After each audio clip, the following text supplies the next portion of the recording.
Hey, listener to Wrestling Roundup on FreeFM and ArrowFM. As always, I'm Grady, and live on Skype we got Josh. Hey, bye. Hi. That's got to be the weirdest intro you've ever done. You have like an aneurysm in the middle of saying hello? No, I got confused. Started to say bye in the middle of hi. Oh, I'm keeping that in. The audio quality should hopefully have picked back up now. The UK trip being over, back in New Zealand, back on the proper setup to bring you audio. I'm back in New Zealand, and now we're going to talk about the Australian show, because that makes sense. Pay-per-view opens up, new day, still SmackDown Tag Champs. Not a surprise. No bar title run. Still a good match. I do find it interesting that it seems to be every time that they defend the titles anymore, Big E is not in the equation. Yeah, it seemed as though it was always Xavier missing out in like the early days. And you're right, it is a lot of Kofi and Xavier teaming up, leaving Big E off on the own, little lonesome. But I don't know if we can take much from that or not. I feel like it probably isn't going to be a storyline thing going forward. But who knows? I guess he's seen as the muscle of the group. So it is a little weird to always fight tag team matches without your muscle. SmackDown Women's title, though. Becky Lynch, also still champion.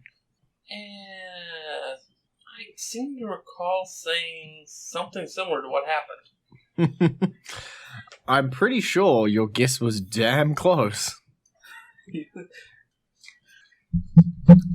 The fight running to DQ. And then they pulled the no contest on Tuesday. Yeah. Which is what I actually said. So you were close. You were just 7 days off. Not even 7 days. Like 4 odd. So yeah, Becky Lynch, Charlotte, went to a DQ here.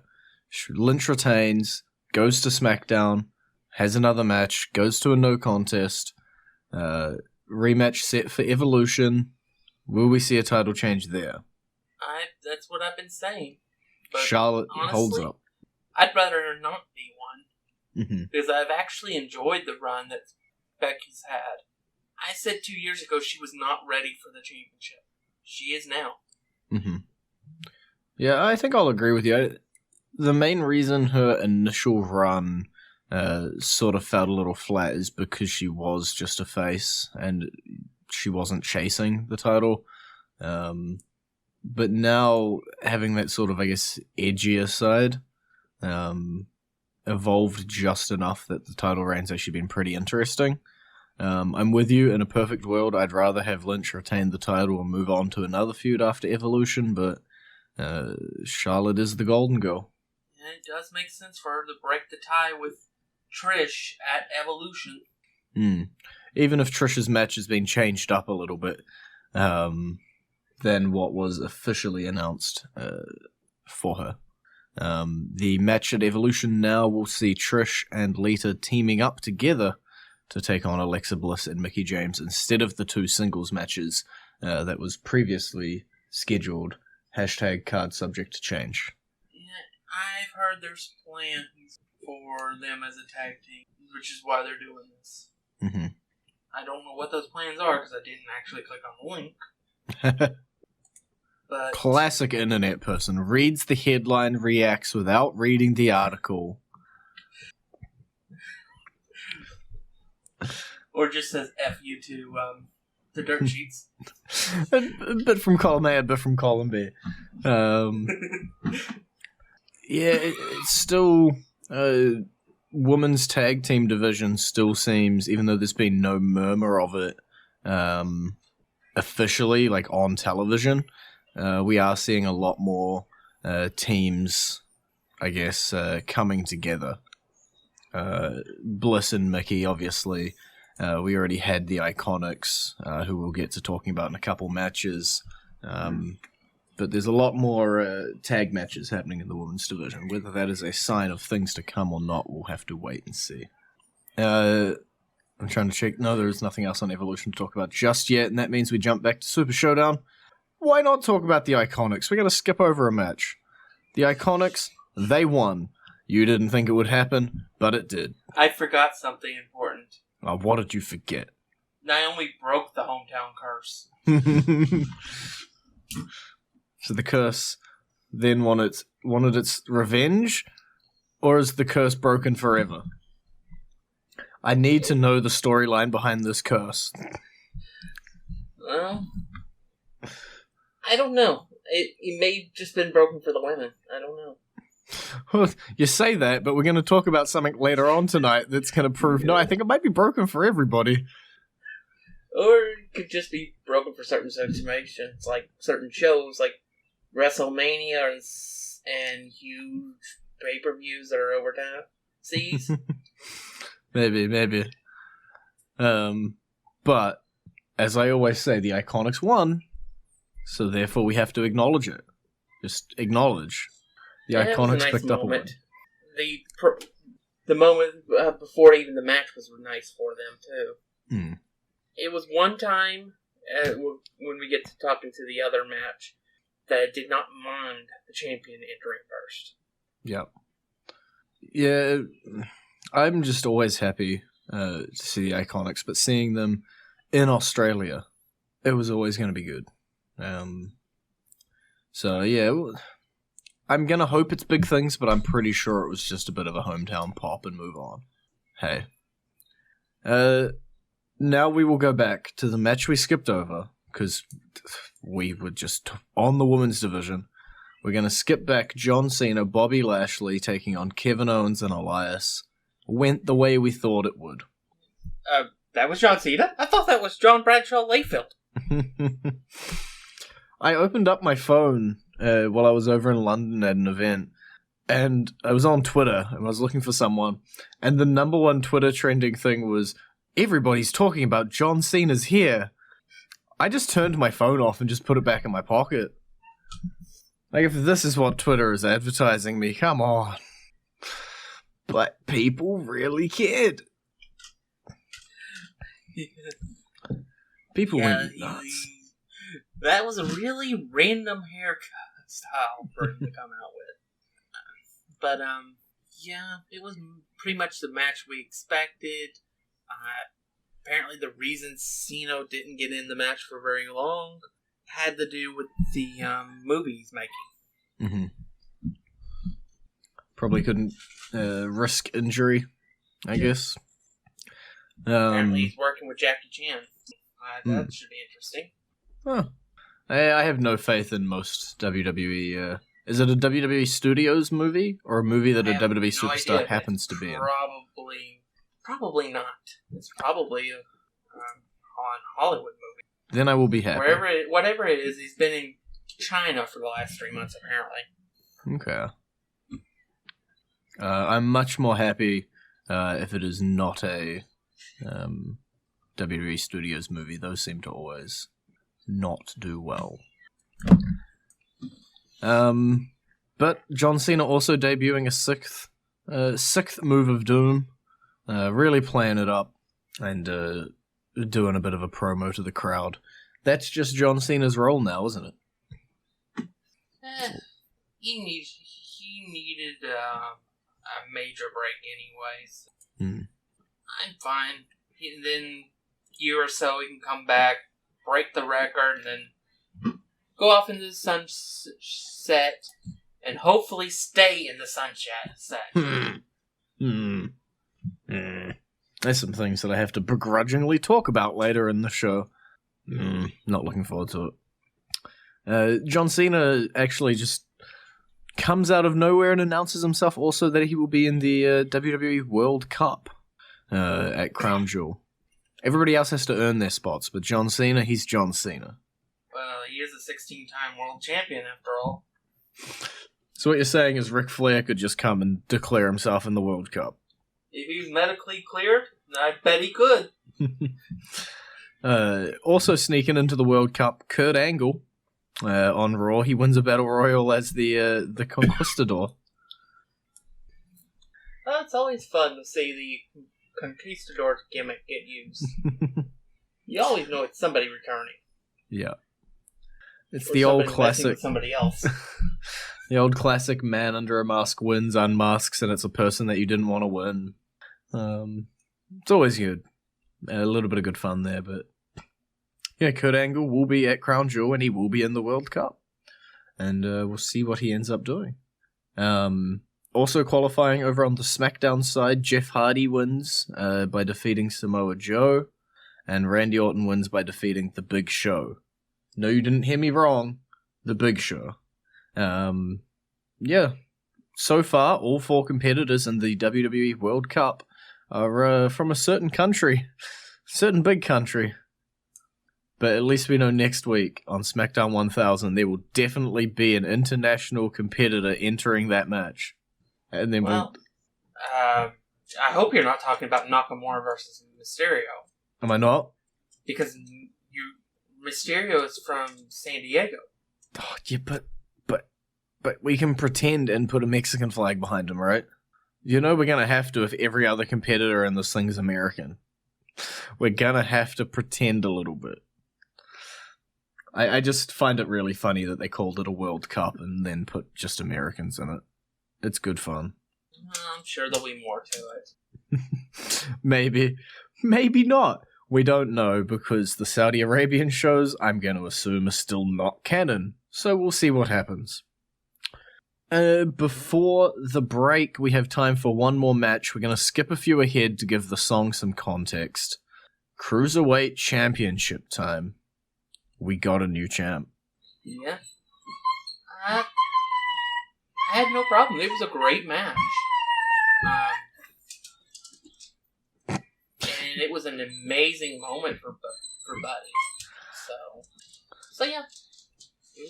Yeah, I think it was good. And it's another one that was well refuted due to the hometown curse. And when we're talking about the hometown curse being broken, obviously that would be Buddy here. But as you said, it was a really good match. I think the Cruiserweights, these 2 guys in particular, have had really damn good matches. And I think putting them on a stage where the casual fan and where everybody's going to see them was great. Combining that also with the pop that Buddy was always going to get being in Australia. And combined with the fact that Cedric Alexander had held the title for quite a while as well. Time for a bit of change. So I was quite happy with the outcome and everything in between. And I look forward to seeing 205 Live under Buddy Murphy's rule. Whether much changes, that's another question. But we will find out. No, it doesn't apply. I was going to say maybe the hometown curse doesn't apply because the IIconics are both from Sydney, not Melbourne. But Buddy is also from Melbourne. So he's actually from Melbourne. He broke the curse. And in recognition of his curse breaking, we're going to play his entrance theme. Yes, that's my segue this week. It isn't a good one, but it's the one I'm going to use. So here's his song now.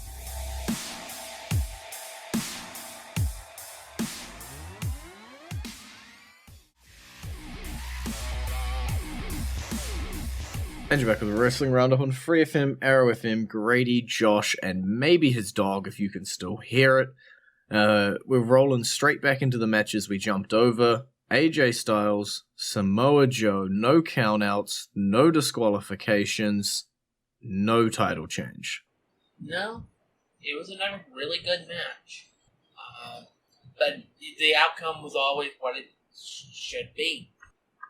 I mean, don't get me wrong, Samoa Joe showed he deserved a title reign, but at the end of the day, he's not the right person to take the title off of AJ.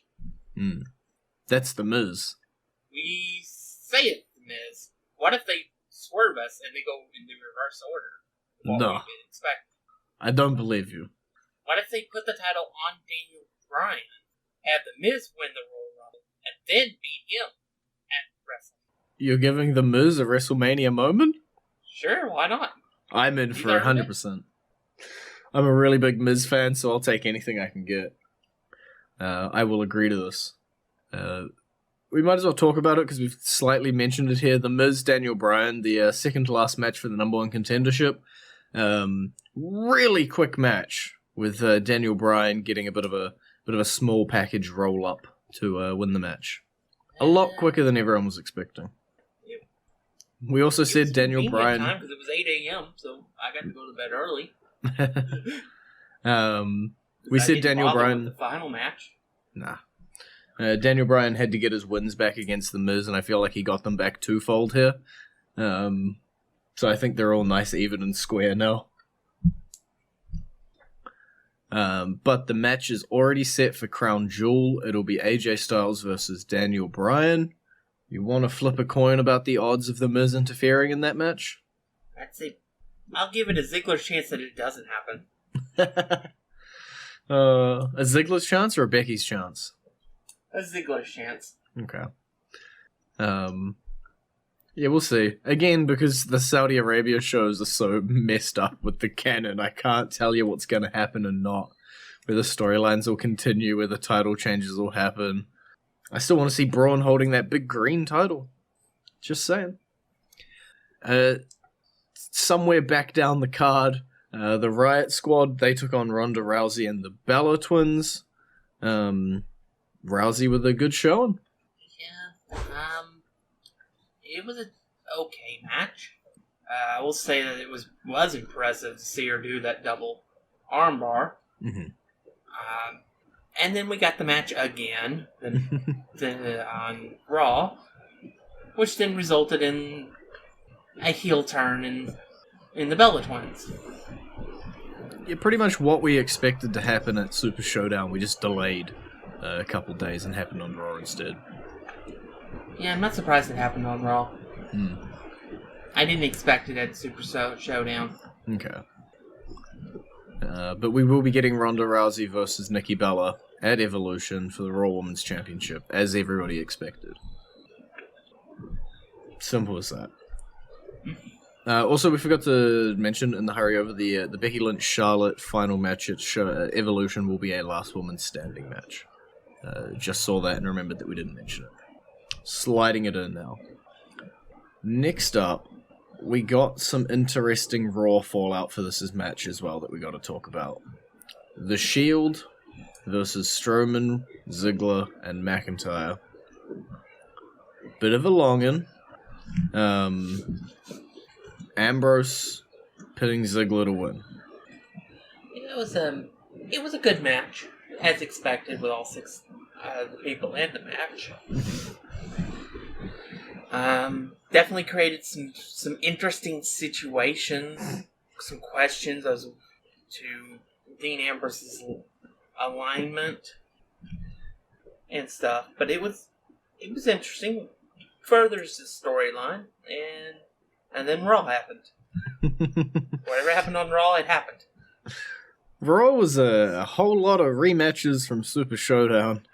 So we rematched the 6-man tag match as well. And Dean wasn't too happy. Didn't like that they lost this time. Just sort of left. So it seems a bit fast. I would have expected the Shield to stick around a little bit longer. But I don't know what's happening here. Yeah.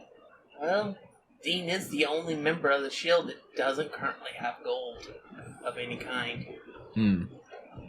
Yeah, that's, I guess, the obvious storyline. We saw the other two had them. I think it was mentioned on a couple of the weekly shows as well. Yeah, so many directions for them. I don't know what one we're going to be going down. Yeah. Well, it's definitely something that Corey Graves keeps bringing up. Is that, and when he's trying to plant those seeds of distrust. Yeah.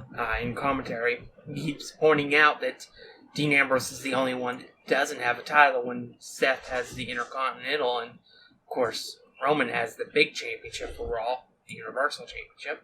Yeah. But Dean has nothing. Poor little Dean. Yeah, I'm interested to see where we're going to go from here in terms of the Shield storyline. Obviously, a lot of titles are held up in it, especially with the 6-man feud. And by a lot of, I mean all of the male titles. So let's speed it up a little bit, I guess. Let's Let's get these titles into feuds. Release the hounds. Very literally. Yeah. Now, the main event, fair warning, I'm still not happy it happened. We all knew what way it was going to happen. Josh didn't watch it. So this, it's going to be a lot of sadness and annoyance. But I feel like it's going to be a disservice if we don't mention it. So it happened. The Undertaker took on Triple H. Kane and Shawn Michaels were in the corners. It was a no DQ match to, try and make it easier for them so they didn't have to have as much of a high-paced match. They still struggled through a lot of it. Wasn't the cleanest match in the world. But in the end, DX teamed up, took out The Undertaker, and Triple H picked up the win. Tried to show a little bit of respect to their Brothers of Destruction, and then they said, oh hell no, and put Shawn Michaels through the announce table. And then if we jump over to Raw, Shawn Michaels officially came out of retirement, making everybody shed a single tear out of their left eye. They reformed DX, and they challenged the Brothers of Destruction to a tag team match at Crown Jewel, as we all expected. Now you ready to lament and cry? He did it. Couldn't he have just kept saying no? No, they gave him $10 million. So, would you say no to $10 million? I would like to say yes, but we all know no. There is very few. There's very few people in this world that could say no to $10 million. And even they probably wouldn't. Well, sorry, it's not even saying no. Saying no to $10 million and not doing something that you wanted to do. Because I'm pretty sure Shawn still wants to wrestle. He still likes the business. It's not like he has to do... It's not like Fear Factor where you're getting $1 million but you have to do something horrible. He gets $10 million and gets to have fun. And he gets to do it with his best friend. Yeah. Who will work to protect him, since he hasn't been working. This match is going to be rough, and we all know it's going to be rough. To me, even Triple H was a little rough at Super Showdown. But it will be Triple H and Kane carrying this match. More than likely. The Undertaker, it was very rough, compared to Triple H's a little rough. And Shawn Michaels is... God knows what condition he's going to be in when he enters that ring. He has, 8 years of ring rust? Yeah, his last match was WrestleMania 26 in 2010. So yeah, 8 years of ring rust. I feel like that's all I want to say on the matter, really. I didn't even want to say what I have said. Yeah, I know. We have to, but this is it. Between now and Crown Jewel, we will not be talking about this. We will be ignoring that this DX Brothers of Destruction thing is happening. We will probably talk about the match in our preview show, because we can't just skip over it. We will talk about the match on the show after Crown Jewel, and then I hope everything just fades to black, and we ignore that Crown Jewel ever happened. That's probably not how it's gonna go, but we're gonna avoid talking about it as much as possible. That is all I have to say on the matter. Now, we've already told you about the Evolution card changes with the Bliss and James versus Lita and Trish. Sadly, I believe that match change got Lita to cancel her convention appearance down here in New Zealand. I think it was meant to be the weekend before Evolution, and now they need her to film stuff, which was interesting, but probably reading too much into it. Yeah, Paul Heyman's still hyping the Crown Jewel pay-per-view. It seems as though it's real easy now to promote, whereas before there was like 50 pay-per-views we're trying to promote. Now we're just promoting all of the women's matches on Evolution and all of the men's matches on Crown Jewel. Some nice and easy segregation between the pay-per-views. And then obviously Survivor Series as well. Which is where the Kurt and Baron Corbin stuff is going. Mm-hmm. At least I hope that they end up with a Survivor Series match between the two of them. That's the most logical thing, which means we probably won't get it. Yeah, it's the most logical thing, and it's it gives us a reason for the match. Last year with the whole red versus blue thing, it was just so pointless. The one night a year that Raw takes on SmackDown. Yeah. But with Survivor Series, having that particular match type would definitely come into play, really come into play with this feud. I assume there'll be some stipulation put on it as well. It's been that kind of match, so hoping that's where we end up. But we will end up talking more about that as we get closer to Survivor Series, because we're all out of time for this week's show. It's been great talking to you. Maybe. You can visit our Facebook page, facebook.com/wrestling radio, our Twitter page, twitter.com/wrestling radio, and we'll see you all next week.